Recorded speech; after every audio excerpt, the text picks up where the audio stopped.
El misil de crucero lanzado en diciembre durante un bombardeo ruso de Ucrania cruzó Polonia y se estrelló contra un bosque a apenas 16 kilómetros de un centro de entrenamiento de la OTAN, lo que se traduce en una brecha de las vulnerabilidades para la Alianza Atlántica y para poder defender su espacio aéreo. Es la conclusión a la que han llegado varios funcionarios occidentales que han hablado con el diario norteamericano The Wall Street Journal sobre los detalles de un misil cuyos escombros se encontraron a las puertas de una ciudad fronteriza. Si bien el gobierno polaco hasta ahora se ha negado a identificar los escombros en espera de una investigación, los analistas de seguridad consultados por este rotativo y los funcionarios occidentales dicen que la evidencia apunta a una variante del Kh-55, un misil de crucero que Rusia habría estado usando para engañar a los sistemas de defensa aérea ucranianos. Por su parte, Kiev niega la mayor. No han sido ellos los que han lanzado los últimos ataques con drones sobre Moscú, que han sido la imagen del día desde primera hora de la mañana, después de que el Kremlin hubiera confirmado el derribo de hasta 8 aeronaves no tripuladas, en el que se ha calificado como el mayor ataque contra la capital rusa desde que Vladimir Putin lanzara la invasión de Ucrania hace ahora 15 meses. El Ministerio de Defensa ruso ha sido claro en sus acusaciones y señalado con el dedo directamente a las Fuerzas Armadas ucranianas, asegurando que han tenido que tirar abajo 5 drones mientras se utilizaba una interferencia electrónica para desviar a los otros 3 de sus potenciales objetivos, aunque en ningún momento han llegado a acusar de ataques sobre civiles. Italia y Alemania dan la espalda a España y Francia. Ruptura en el seno de la Unión Europea entre las mayores economías por culpa de Argelia. Apoyo político de Roma y Berlín para el desarrollo del gasoducto South H2 Corridor, un tubo de 3.300 kilómetros preparado para el transporte de hidrógeno y que se espera que sea la principal red de transporte del viejo continente. Un proyecto que lleva meses cocinándose a la sombra del H2Med que lidera España junto a Francia. Un plan, recordamos, bendecido por la Comisión Europea con más de 2.500 kilómetros menos que la propuesta del entente entre Giorgia Meloni y Olaf Scholz. Entre tanto, la Unión Europea se resiste a llamar a China en la estrategia comercial conjunta con los Estados Unidos de América. En el texto de consenso al que han llegado en los últimos minutos los negociadores de Bruselas y Washington, se eliminan varias referencias al gigante asiático después de que varios países de la Unión se hayan opuesto a borradores anteriores. La versión más reciente, a la que ha tenido acceso la agencia Bloomberg, también suaviza el lenguaje anterior, en el que ambas partes planeaban acordar alinear los enfoques para evaluar las inversiones hasta esta zona del mundo. El texto casi final destaca que si bien países de la Unión sí que se están volviendo más duros contra China, adoptando esa idea de eliminar el riesgo, tal y como lo expuso hace unos días la presidenta de la Comisión Europea, Ursula von der Leyen, esta primavera todo está dispuesto para que se adopte una política más agresiva en la línea con Estados Unidos. Países como Francia o como Italia, en reuniones internas, se habrían opuesto, según este medio, a varias referencias que apuntan a las prácticas económicas de China contrarias a la competencia.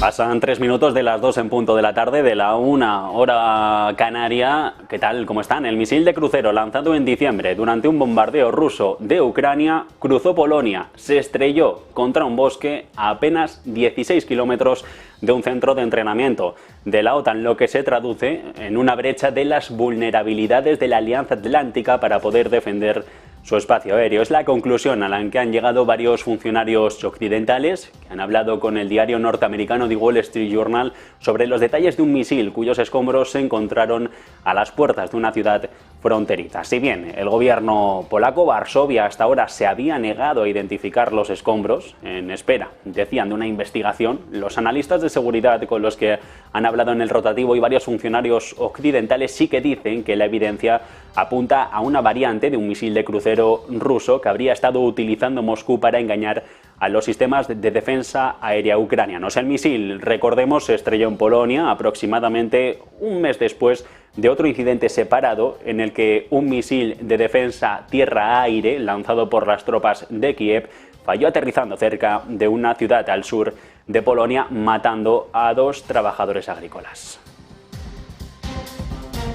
Ucrania niega, entre tanto, la mayor. No han sido ellos los que han lanzado los últimos ataques con drones sobre Moscú, que han sido la imagen del día desde primera hora de la mañana, después de que el Kremlin hubiera confirmado el derribo de hasta 8 aeronaves no tripuladas, 8 drones, en los que se ha llegado a calificar como el mayor ataque contra la capital rusa desde que Vladimir Putin lanzara la invasión de Ucrania hace ahora 15 meses. El Ministerio de Defensa ruso ha sido claro en las acusaciones vertidas y señalado con el dedo directamente a las Fuerzas Armadas ucranianas, asegurando que han tenido que tirar abajo 5 drones mientras se utilizaba una interferencia electrónica para desviar a los otros 3 restantes de sus potenciales objetivos. En ningún momento, eso sí, se ha llegado a acusar de ataques sobre civiles. En el ataque de hoy, varios edificios residenciales han quedado dañados, aunque según los servicios médicos de la ciudad, ninguno de los vecinos de las viviendas dañadas en Moscú por estos aparatos aéreos han resultado gravemente heridos. 2 personas, eso sí, han necesitado atención médica. Se han evacuado 2 edificios al suroeste de esta megalópolis. Ventanas rotas, la azotea de uno de los edificios que se ha terminado por quemar, aunque no hay que lamentar la pérdida de vidas humanas. El de hoy es el incidente más grave en Moscú desde que el pasado 3 de mayo varios drones explotaran en uno de los edificios del Kremlin, concretamente en el Palacio del Senado, sin provocar daños reseñables, en un ataque que se atribuyó sobre Ucrania y que se comentó que tenía como objetivo acabar con la vida del presidente Putin. Un supuesto que Zelensky negó en su momento de manera tajante, siguiendo un patrón que, eso sí, se ha repetido varias veces durante estas últimas semanas tras un periodo de relativa calma en el campo de batalla. Al pesar de los incidentes, los aeropuertos de esta región a esta hora de la tarde están operando con total normalidad, y reseñamos esto porque en un incidente similar ocurrido el 28 de febrero se cerraron durante unas horas el espacio aéreo de San Petersburgo, en Leningrado, por la detección de un aparato aéreo no identificado. Aquel mismo día la región de Moscú informó sobre la destrucción de varios drones en su territorio. Italia y España dan la espalda a España y Francia. Ruptura en el seno de la Unión Europea entre los mayores socios económicos por culpa de Argelia, de este país del norte de África. Apoyo político de Roma y de Berlín para el desarrollo del gasoducto South H2 Corridor, un tubo de 3.300 kilómetros preparado para el transporte del hidrógeno y que se espera que sea la principal red de transporte de esta materia prima aquí en Europa. Un proyecto que lleva meses cocinándose a la sombra de ese H2Med que se presentó en la costa levantina, que lidera España junto a Francia, un plan, recordamos, bendecido por la Comisión Europea, con más de 2.500 kilómetros menos que la propuesta del entente entre Giorgia Meloni y Olaf Scholz. Esta realidad ha supuesto un cambio en las alianzas estratégicas en el Mediterráneo. Italia, y primero con Draghi como primer ministro, ahora con Meloni como sucesora al frente del Palacio Chigi, han convertido a su país en el socio prioritario de los argelinos frente a Madrid. Aunque nuestro país se ha asegurado el suministro de gas, eso sí, procedente del territorio africano, las relaciones entre los dos países están muy alejadas a las de antaño, desde que el presidente Pedro Sánchez tomara la delantera del gobierno hace un año. Y Pekín rechaza ahora la propuesta de Estados Unidos para que el secretario de Defensa Lloyd Austin se reúna con su homólogo chino en el marco del Foro de Seguridad del Diálogo de Shangri-La en Singapur esta misma semana. La oposición de China a la cita se produce en medio de las relaciones tensas entre los dos países tras el viaje de la expresidenta de la Cámara de Representantes, Nancy Pelosi, a la isla autónoma de Taiwán en agosto del año pasado, y la decisión, sobre todo de Estados Unidos, de hace nada, de derribar un globo espía chino que transitaba sobre sitios militares estadounidenses sensibles en el mes de febrero. Es noticia de la jornada la negativa mirando a Asia a intervenir el mercado de divisas del gobierno de Japón por el yen, después de que el viceministro de Finanzas, Masato Kanda, haya descartado echar mano de la política para mantener los niveles clave en el mercado. Apuntan, en todo caso, a estar observando y de cerca los movimientos. Avisan que, eso sí, si hay desviaciones, se va a responder de manera adecuada a todo lo que pase. Marta Vilar.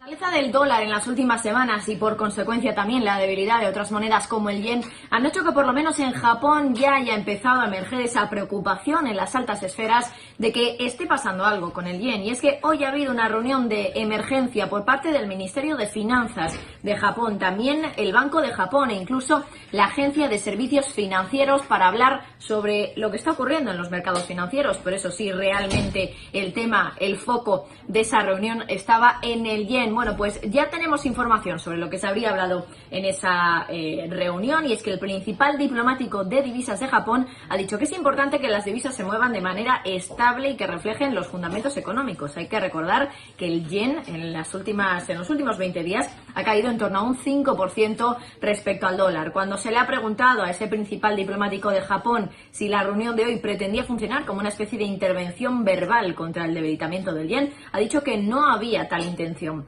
También ha asegurado que se ha compartido el reconocimiento de los riesgos, incluida la emisión de deuda de Estados Unidos, y ha dicho que se abstiene de comentar sobre el nivel del yen, que ahora mismo está en los 140 yenes por dólar. También ha asegurado que no se está centrando en los niveles de divisas. Todo esto, como decimos, mientras el yen se ha desplomado frente al dólar un 5%. Gracias, Marta. Nosotros paramos unos minutos para publicidad y seguimos con este repaso informativo en Negocios Televisión.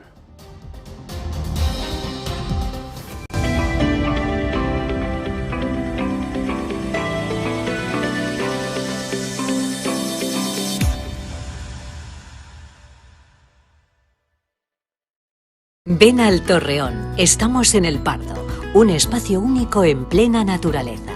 Disfruta de momentos de desconexión mientras saboreas la mejor gastronomía. Disponemos de 7 amplias terrazas y salones para todo tipo de eventos. Degusta nuestros exquisitos platos acompañados de una selecta bodega de vinos. A tu servicio, un gran parking y zona infantil. Abierto los 365 días del año. Cocina ininterrumpida desde las 10 de la mañana hasta las 12 de la noche. Haz tu reserva.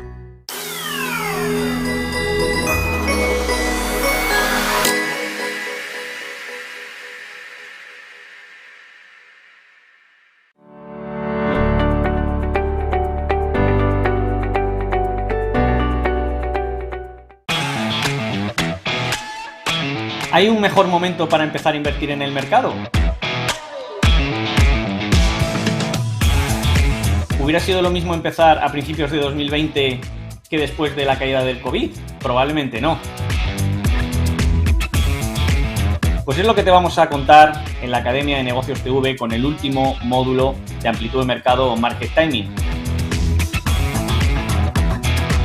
Vamos a intentar recopilar todos los indicadores, todas las herramientas, todos los sistemas de cobertura que utilizamos para que veas y eleves tu trading a un nivel mucho más profesional. Soy Víctor Galán y voy a ser tu tutor, tu profesor, durante este apasionante módulo de 8 capítulos. Te esperamos y esperamos verte pronto.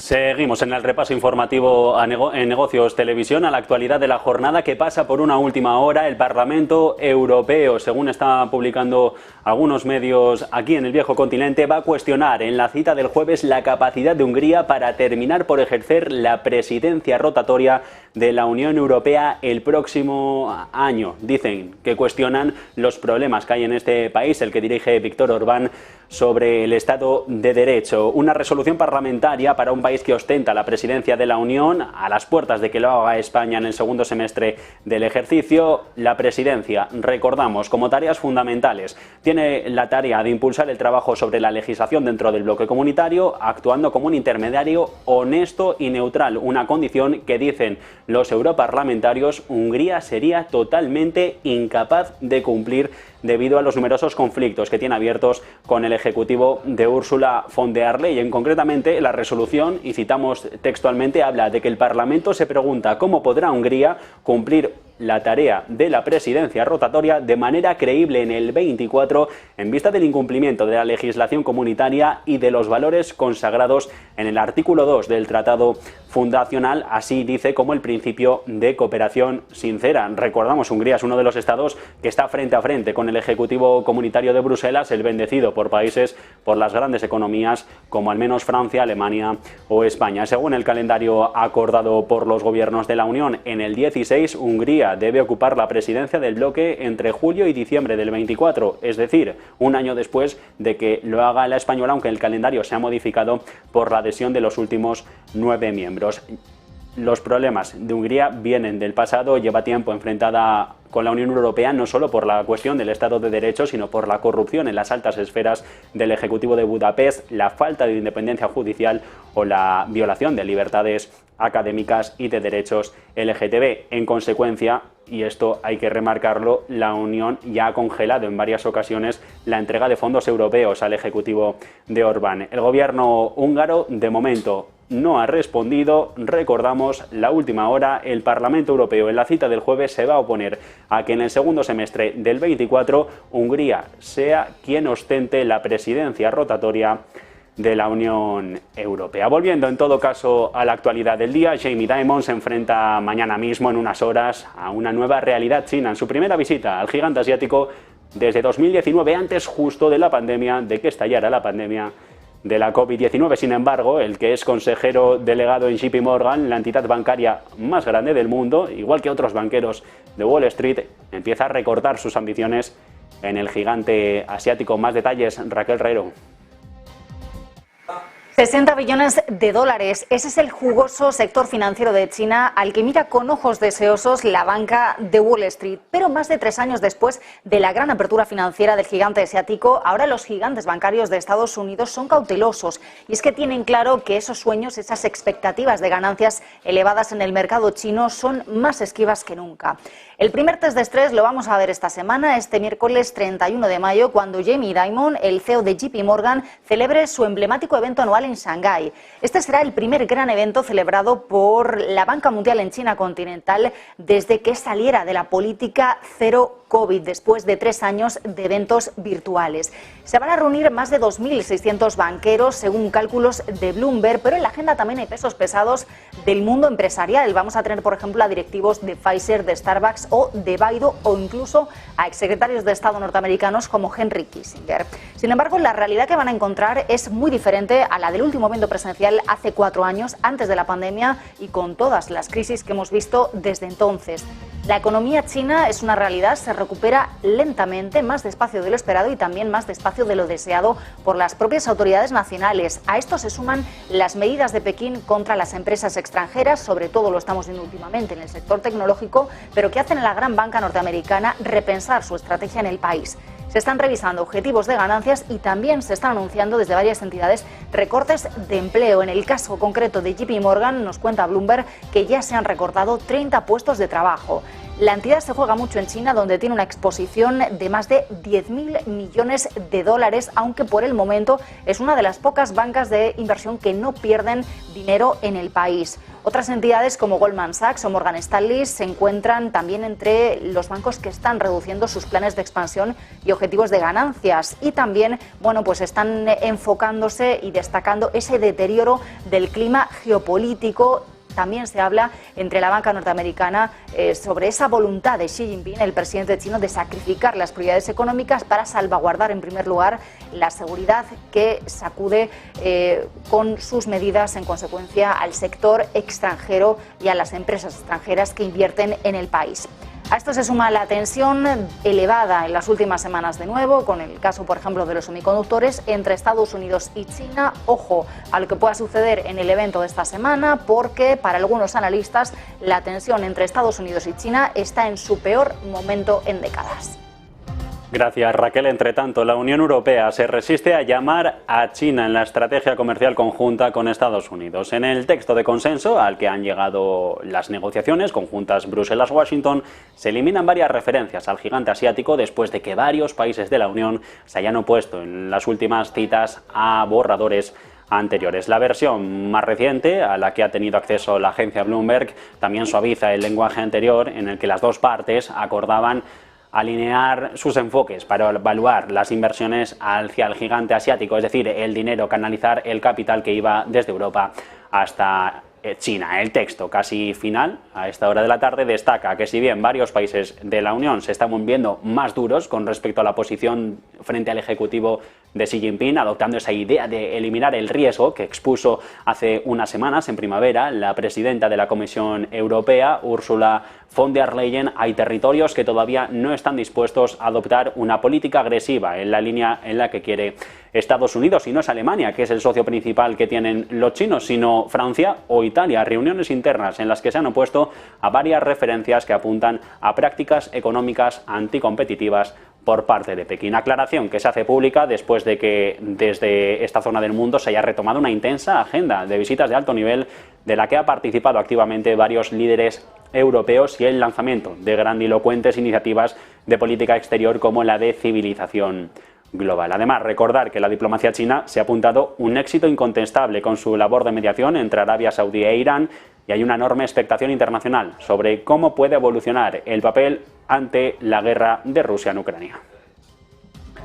Y cerca de China es donde mantienen la ofensiva militar. Corea del Norte anuncia planes para lanzar su primer satélite espía del ejército de este país. El oficial de las Fuerzas Armadas norcoreanas ha comentado en las últimas horas que Pyongyang planea lanzar un satélite con el objetivo de rastrear las acciones peligrosas de los Estados Unidos, señalando sus recientes ejercicios militares conjuntos con Corea del Sur. El régimen de Kim Jong-un asegura que en un evento prueba plenamente cómo el enemigo se está preparando, el enemigo, en referencia a las potencias económicas occidentales como Estados Unidos, se está preparando para un acto militar de agresión contra la República Popular Democrática de Corea, contra lo que aquí conocemos como Corea del Norte. Las autoridades del Estado aseguran que el satélite programado para ser lanzado en nada, en el mes de junio, arrancamos a final de semana ese sexto mes del ejercicio, será indispensable para rastrear, monitorear, discriminar y controlar para hacer frente a Estados Unidos y no solo, también al resto de los aliados. Ofensiva diplomática de Estados Unidos y la Unión Europea, pero en este caso con el frente polaco. Washington y Bruselas mueven ficha por su parte, intensifican las críticas a la nueva ley que permite al partido gobernante ultranacionalista de Andrzej Duda en Varsovia investigar al líder de la oposición, a Donald Tusk, escudándose en la interferencia de Rusia en la política polaca durante los gobiernos anteriores, eso sí, anteriores a la actual. No se va a investigar al ejecutivo de Duda. Dicen desde las potencias occidentales que la legislación podría usarse indebidamente para interferir en una posible cita con las urnas, unas elecciones generales muy disputadas que se van a celebrar este mismo año. Reacción de Estados Unidos que llega apenas unas horas después de que Duda aprobara la creación de un panel parlamentario para investigar la intromisión de Moscú en Polonia entre 2007 y 2022. Ha sido el portavoz del Departamento de Estado de Biden, concretamente, quien ha comentado que Washington comparte las preocupaciones expresadas por muchos observadores de que esto podría usarse para bloquear la candidatura de políticos de la oposición, ley velada a Donald Tusk, sin el debido proceso. La ley amenaza con dañar las relaciones de Varsovia con Estados Unidos en un momento en el que son cruciales porque Polonia se ha convertido en la principal puerta de entrada de ayuda y armas enviadas a Ucrania desde que comenzara la invasión rusa el año pasado. Estados Unidos, de hecho, ha desplegado más de 10.000 soldados en Polonia, un Estado miembro OTAN. El presidente Joe Biden lo visitó, recordamos, 2 veces en menos de un año. Y son mientras decenas de soldados, los de la OTAN, que han resultado heridos en Kosovo por enfrentamientos directos con los serbios. La violencia sigue escalando al norte de esta zona, donde los manifestantes serbios locales se han enfrentado con la policía, también con las fuerzas de paz lideradas por la Alianza Atlántica, después de las palabras del presidente serbio Aleksandar Vučić, en las que pedía a los alcaldes de la etnia albanesa recién nombrados en las municipales de finales del mes de mayo que no intentaran asumir el cargo electo en los municipios fronterizos al norte de Kosovo. Los soldados OTAN, 19 húngaros, 11 italianos, que estaban contrarrestando, dicen, las franjas más activas de la multitud, se han convertido en las últimas horas en objeto de ataques no provocados, de quemaduras debido a la explosión de varios artefactos incendiarios. Según la OTAN, ninguno de los 30 heridos está en peligro de muerte. Las autoridades de Serbia, incluido el ejército, permanecen en contacto con la alianza militar para calmar la tensión y prevenir más escalada de violencia en lo que se ha estallado en la zona cuando los manifestantes serbios intentaron impedir que los alcaldes de etnia albanesa llegaran a sus propias oficinas.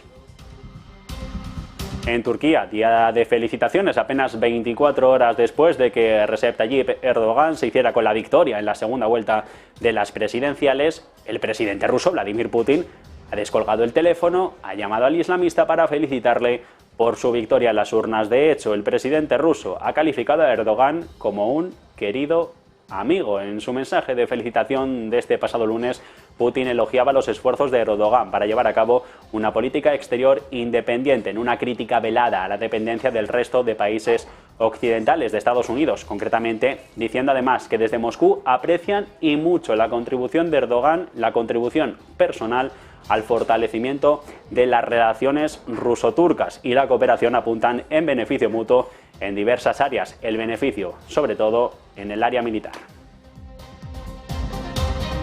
Y acto seguido a colgarle a Putin, Erdogan ha recibido otra llamada, la del presidente de los Estados Unidos, Joe Biden, con quien ha estado discutiendo la entrada de Suecia en la OTAN, a la que se opone Ankara, recordamos, por el apoyo a las fuerzas prokurdas por parte de Estocolmo, y la entrega de los F-16 que Turquía lleva tiempo queriendo comprarle a Estados Unidos, cuya autorización necesita porque son quienes los fabrican.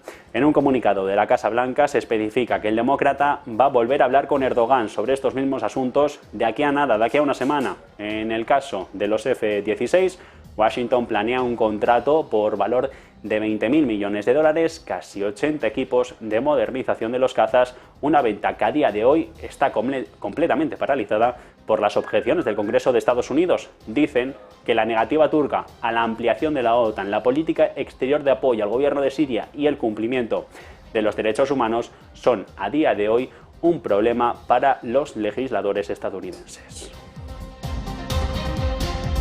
Y en España hoy hemos tenido ese dato preliminar de inflación, ese dato de precios al que se espera por parte del mercado. Mes de mayo se desacelera la subida más de lo previsto. La lectura para el quinto del ejercicio se modera 2,9%, la menor desde julio del 21, a medida que por un lado caen los costes del combustible y por el otro se desacelera el crecimiento en la factura del supermercado, en los precios de los alimentos. En abril la inflación repunta al 3,8%, pero después de la caída del mes está muy por debajo de la estimación del 3,3% de una encuesta de economistas de Bloomberg. También ha habido buenas noticias hoy sobre la subyacente, la que excluye por volatilidad los precios de la energía o los alimentos frescos. Cae por tercer mes consecutivo, aunque se mantiene elevada en el 6,1%.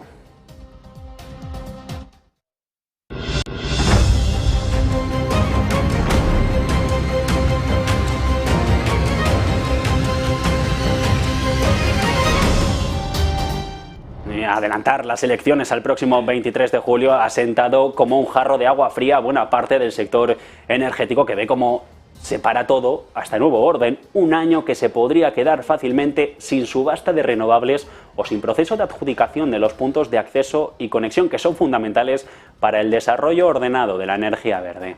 Va a salir adelante la actualización, eso sí, del Plan Nacional de Energía y Clima de cara a 2030, porque no necesita la luz verde del Congreso de los Diputados, recordemos, suspendidos con disolución de Cortes anunciada por el presidente Sánchez ayer mismo, y la reforma del PVPC, eso sí, la del mercado eléctrico, que tanto ha costado negociar en Bruselas, queda completamente paralizada. Al menos la ministra para la Transición Ecológica, Teresa Rivera, no va a ser quien se pueda colgar la medalla, quien se pueda quedar con las ganas de liderar ese cambio desde la presidencia española del Consejo de la Unión Europea, que arranca este mismo mes de junio. Cuarta semana a la baja. En mayo los precios del gas y del CO2 mantienen los recortes en los mercados energéticos europeos, con algunas facturas negativas de hasta al menos 400 euros el megavatio hora en los Países Bajos por los récords de producción fotovoltaica en Alemania, Francia o Italia. La producción solar aumenta en estos tres mercados y en especial en el vecino, en el italiano, donde el incremento ha sido del 88%. Berlín y París registran un repunte de más del 10%, con España y Portugal motivo de la excepción ibérica, que sigue siendo un lastre a día de hoy, con los mercados liberalizados completamente de capa caída. Con este tope nosotros tenemos una caída en la producción solar sobre el 23%. Y las amenazas de Arabia Saudí contra los bajistas parece que dan sus frutos. Las apuestas a la baja en el petróleo disminuyen después de que el ministro de Energía de Riad avisara hace unos días, lo contamos aquí en Negocios Televisión, a los vendedores en corto de que tuvieran cuidado en apostar contra el oro negro cuando ellos son los que tienen la llave de mando. Desde entonces los gestores han aumentado sus posiciones largas netas en Brent, del Mar del Norte, en más de 30.000 contratos durante los últimos 7 días, el mayor aumento en casi 2 meses. El movimiento, impulsado por un retroceso en las apuestas bajistas y la adición de nuevas alcistas, es toda una declaración de intenciones del cártel de Viena, de la OPEP, para dejar claro que ellos son los que mandan en este mercado de materias primas. Acorde a las informaciones publicadas por Bloomberg este mismo martes, los especuladores también han reducido las apuestas contra el índice de referencia del diésel aquí en Europa, con una de las mayores concentraciones de posiciones cortas en el mercado del crudo. Está en máximos desde agosto de 2021. Mientras tanto, disminuyen poco a poco los fluidos de crudo ruso en los mercados internacionales, aunque todavía no hay signos sustanciales de recortes de producción en los que insiste que sí que está llevando a cabo el Kremlin. Los envíos caen por primera vez en 6 meses, en 6 semanas, hasta tocar por la mínima los 3,6 millones de barriles diarios. Flujos que en los mercados internacionales siguen siendo elevados, concretamente 1,4 millones más por día que hace ahora un año, y 270.000 barriles más si lo comparamos con la cifra de febrero, cuando Moscú anunció ese recorte en su producción.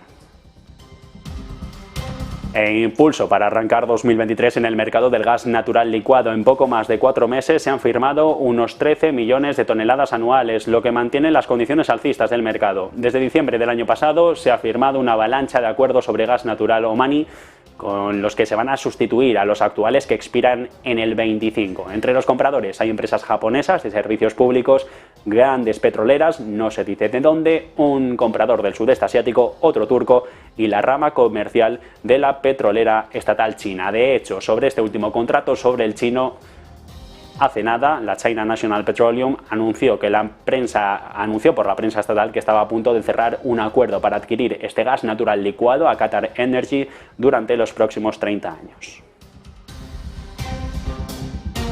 Elon Musk ya está en China. El empresario ha llegado a Pekín con su avión privado y se espera que se reúna con altos funcionarios chinos y visite la planta de Tesla en Shanghai, la de mayor producción en esta zona del mundo. Es su primer viaje a China en los últimos 3 años, lo ha tenido prohibido por la pandemia, aunque no está claro con quién se va a reunir más allá que con altos representantes del Ministerio de Relaciones Exteriores. De hecho, en un comunicado, este departamento ha anunciado que el gobierno ha dado la bienvenida al sudafricano y a otros líderes empresariales que con ellos buscan promover una cooperación de beneficio mutuo. El viaje que llega en un momento en el que Tesla se enfrenta a una competencia cada vez más intensa en esto de los vehículos eléctricos, pero precisamente por los chinos, con cierta incertidumbre sobre los planes de expansión acerca del complejo de fábricas que tiene en Shanghai, que Musk visitó por última vez a principios de 2020. Para Tesla, China es el segundo mercado más grande tras Estados Unidos y la de Shanghai es el centro de producción más grande con el que cuenta este fabricante de eléctricos. Otra pregunta pendiente es si los reguladores de China van a aprobar el lanzamiento de las funciones avanzadas en asistencia al conductor disponible en otros mercados como parte del último software que se vende por $15.000 al vehículo en la firma de Elon Musk. Miramos también a Suiza porque un partido político de este país ha propuesto reducir los activos de UBS tras la compra de Credit Suisse. Ese socialdemócrata, uno de los que ha estado gobernando el país durante la mayor parte de estas últimas décadas, y es que esta misma semana ya se cierra la adquisición. El banco resultante va a tener un balance histórico, alrededor de 1,5 billones con B de francos suizos, aproximadamente el doble del tamaño de la economía suiza. Un too big to fail de libro antes que la economía. Según un miembro del partido, esto plantea enormes riesgos para el país, especialmente porque disfruta de una garantía estatal implícita. Los socialdemócratas, un partido político de izquierda, el segundo más grande en el Parlamento, va a proponer un límite máximo para los activos del banco, es decir, que sus activos no superen la mitad del PIB de Suiza, que el año pasado fue de 771.000 millones. Para el nuevo UBS esto significaría reducir sus activos a una cuarta parte del nivel actual, una alternativa que sería imponer mayores requisitos de capital si los activos superan el 50% del PIB suizo.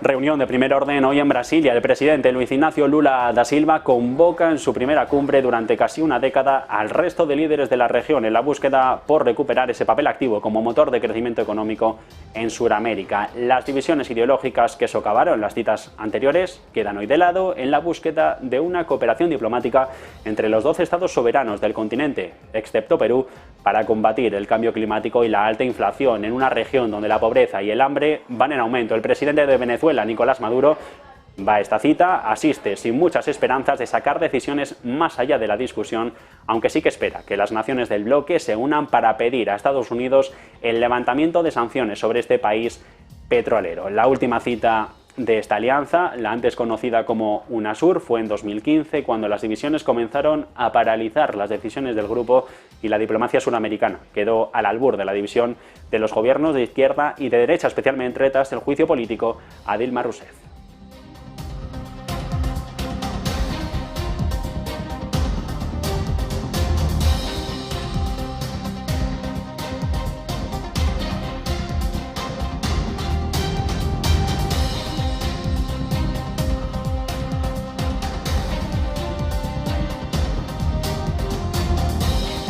Y mientras tanto se siguen sucediendo las reacciones a ese adelanto electoral promulgado por el gobierno de Pedro Sánchez hace apenas unas horas al próximo 23 de julio, cita a la que va la mayoría de las formaciones políticas con representación parlamentaria actual. Aunque hay quien se descuelga, Ciudadanos confirma que no concluirán a las generales el próximo 23 de julio. De hecho, a esta hora, en la sede en la calle Alcalá de Madrid, están presentando esta dimisión. En la conformación de los ayuntamientos y las comunidades autónomas en España, y entendemos que ahora que Sánchez vuelve a plantear el mismo plebiscito que hemos vivido el 28 de mayo sobre sí mismo a nivel nacional, convocando estas elecciones generales extraordinarias el 23 de julio, también hemos llegado a la conclusión de que a día de hoy los españoles no nos ven como una alternativa política transformadora de nuestro país. No es una buena noticia para nosotros y no es una buena noticia para los miles de liberales que hay en España y en Europa.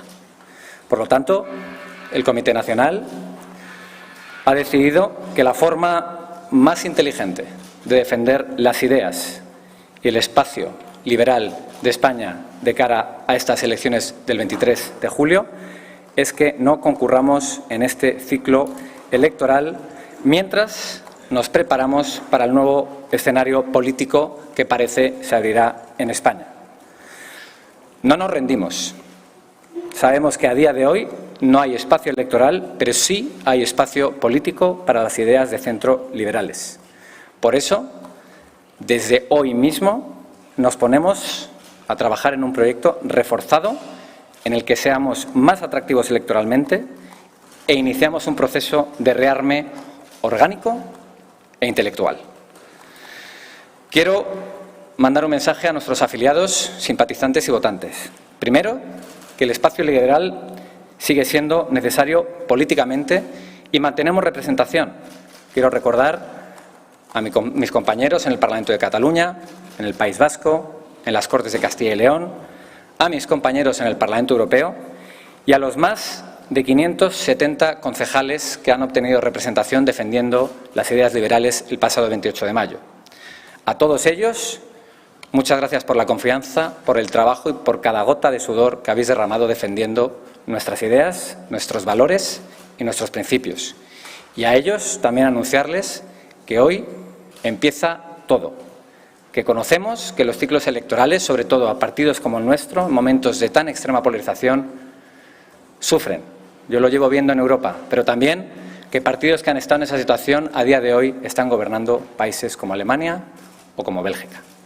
Y a ellos también anunciarles que en julio haremos un gran encuentro nacional del espacio del Centro Liberal, porque no vamos a descansar ni un minuto para estar preparados para volver a representar a los miles de españoles que no quieren extremos en los gobiernos, que no quieren lo que están viviendo hoy a nivel nacional, o a Vox en las instituciones, comunicarles que estaremos aquí preparados, esperando para volver a ser decisivos y transformar el país que tanto amamos. Muchas gracias y no sé si tienen alguna pregunta.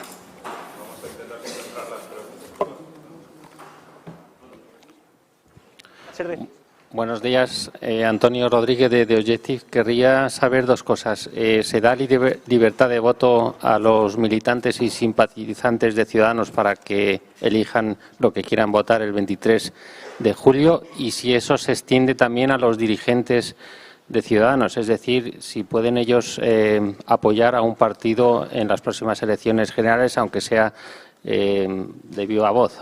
Gracias. Entiendo que esa pregunta la hace porque en otros partidos no tienen libertad de voto sus afiliados. Nosotros, como comprenderán, no entendemos que los españoles son un rebaño, les hablamos como adultos y con un máximo respeto, y los españoles decidirán a quién quieran votar en su intimidad y con la máxima privacidad, y por supuesto apoyaremos la decisión como asimilamos y asumimos los resultados de las últimas elecciones. Faltaría más.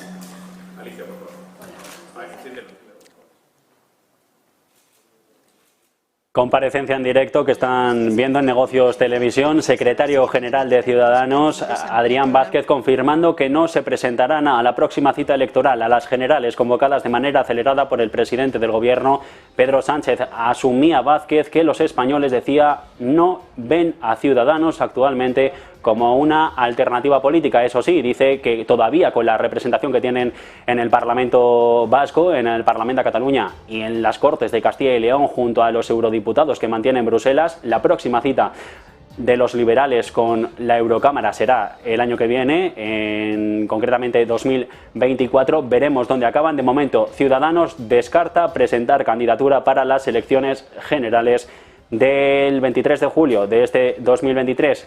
No asumen la pérdida, eso sí, dicen, mantienen el trabajo, aunque la actualidad de la jornada pasa por otro mundo. Volvemos a América Latina, el comercio mundial mira a Panamá, empiezan allí a imponerse los cortes, las restricciones de navegación en el canal ante el empeoramiento de la sequía. Los límites de capacidad de los precios están aumentando para la mayoría de los buques y de hecho se prevé que la escasez supere el mínimo histórico de 2019 en julio. Raquel Rero. Nuevo test de estrés para el comercio mundial. Esta vez no es la guerra, ni es la pandemia, ni tampoco la inflación, es la sequía y el clima extremo. Esta vez la mirada la dirigimos hacia el Canal de Panamá, una de las rutas comerciales más importantes del mundo. Por sus esclusas pasa el 5% del comercio mundial y es además una de las mayores obras de ingeniería del siglo XX. Convierte un viaje de más de 15.000 kilómetros bordeando Sudamérica a poco más de 80 kilómetros, uniendo el Mar Caribe y el Océano Atlántico con el Océano Pacífico por el Istmo de Panamá. Pero ahora Bloomberg ha desvelado que una severa sequía alrededor del canal, focalizada en el lago Gatún, está obligando a los buques portacontenedores a aligerar la carga. Se reduce la capacidad de transporte, aumenta el riesgo de retrasos y aumenta también el precio de transportar las mercancías a través del canal. Si la situación empeora, tal y como apuntan los pronósticos, veremos más subidas de precios para los fletes e incluso veremos una lucha de los transportistas para acudir a rutas más rápidas. Como decíamos, el foco de la crisis está en el lago Gatún, una gran masa de agua de origen artificial con un papel crucial para el funcionamiento del canal al permitir el tránsito de los barcos. El lago, de 435 kilómetros cuadrados y una elevación de 26 metros, almacena el agua del río Chagres y de su cuenca y une los dos sectores del canal, el oriental y el occidental. Pero la creación de este lago convirtió muchas montañas en islas y ahora la falta de lluvia y el menor nivel del agua están dejando a la vista dichas montañas y, por tanto, dificultando el tránsito de los grandes buques comerciales. Ante la perspectiva de que la sequía continúe, hay algunas alternativas al paso del Canal de Panamá. Una de ellas es ir directamente desde Asia hacia la costa oeste de Estados Unidos o bien utilizar el Canal de Suez. En cualquier caso, ambas implican añadir más días, en torno a una semana de navegación. Así que lo que parece seguro es que de nuevo vamos a ver subida en los precios de los fletes y, como pasó tras la pandemia, podríamos ver subidas generalizadas de precios en los bienes que compremos, una circunstancia importante teniendo en cuenta la crisis inflacionaria que todavía continúa a nivel mundial. En unos minutos volvemos contigo, Raquel. De momento paramos para publicidad y seguimos.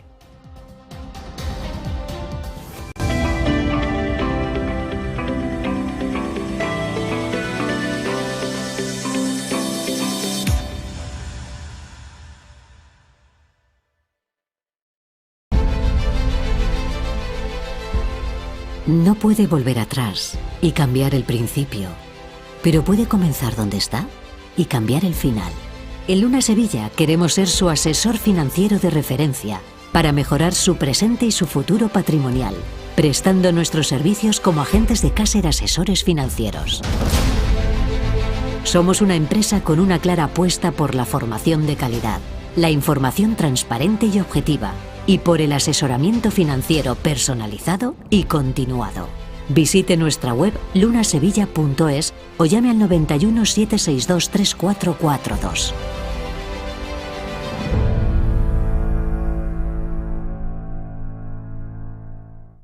Ven al Torreón. Estamos en El Pardo, un espacio único en plena naturaleza. Disfruta de momentos de desconexión mientras saboreas la mejor gastronomía.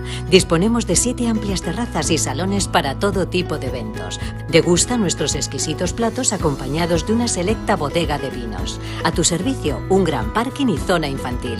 Abierto los 365 días del año. Cocina ininterrumpida desde las 10 de la mañana hasta las 12 de la noche. Haz tu reserva.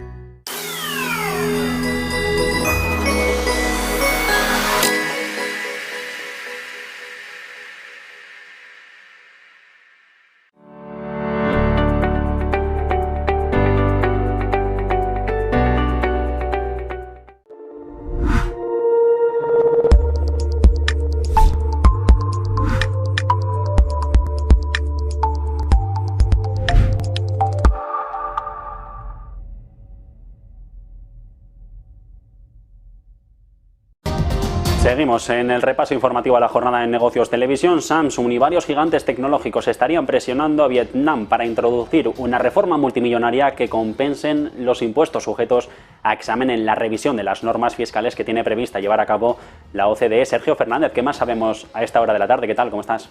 Muy buenas, Javier. Buenas tardes. Pues, como bien has contado, tanto Samsung como otras grandes compañías extranjeras están presionando a Vietnam para que introduzca una reforma, ojo, multimillonaria que compense los impuestos más altos que van a enfrentar a partir del próximo año bajo una revisión global de las normas fiscales. Estas discusiones preceden a la introducción a partir de enero del año que viene de una tasa impositiva mínima del 15% para las grandes multinacionales en el marco de una reforma global histórica liderada por la OCDE. Vietnam se ha comprometido a cumplir con esta regla, elevando la tasa impositiva al 15% para muchas de las multinacionales que están operando en el país y que actualmente tributan a una tasa mucho más baja. Esta regla global exige que las empresas que pagan menos en una jurisdicción de impuestos bajos se enfrenten a un impuesto adicional en su país de origen. Esto significa que las empresas extranjeras podrían empezar a retirar valiosas cantidades de divisas de Vietnam para cumplir con esta regla, y la decisión de Hanoi de implementar la tasa impositiva más alta del 15% y los planes de compensación tienen como objetivo evitar básicamente que esto suceda. La nación del sudeste asiático, que depende en gran medida de la inversión extranjera para impulsar su economía, teme que esta regla transfronteriza pueda hacerla menos atractiva para las grandes multinacionales. De hecho, los gigantes tecnológicos como Samsung y LG, también el fabricante estadounidense de chips Intel y la alemana Bosch, se encontraban entre las empresas, entre la media docena de empresas que, que de alguna forma están presionando para que tengan lugar estas compensaciones. De hecho, el gobierno ha cedido ya ante esta presión y está preparando un proyecto de resolución que podría ser aprobado por el Parlamento en el mes de octubre, ofreciendo compensaciones parciales a estas grandes empresas que parece, Javier, que han ganado el pulso y que han tumbado al gobierno de Vietnam. Gracias, Sergio. De momento vamos a echar un vistazo a esta hora de la tarde a los mercados, cómo están reaccionando a esa apertura de la jornada, a esa preapertura que ya se está negociando en la Bolsa de Valores de Nueva York. En la de la semana tenemos a esta hora de la tarde divergencia dentro de los índices del viejo continente. El IBEX 35 en positivo, subidas del 0,39% para Madrid, que firma en los 9.216 enteros. Si miramos a otros índices europeos, el DAX, el que es la guía, el faro para el resto de mercados de renta variable, cotizando sobre los 16.022. Las caídas se las lleva París del 0,47%, y si miramos precisamente a esa preapertura, los futuros del S&P 500, los del continuo, los tenemos en positivo. También parece que Wall Street va a amanecer hoy con compras de medio punto porcentual, de 0,50 hasta los 4.200.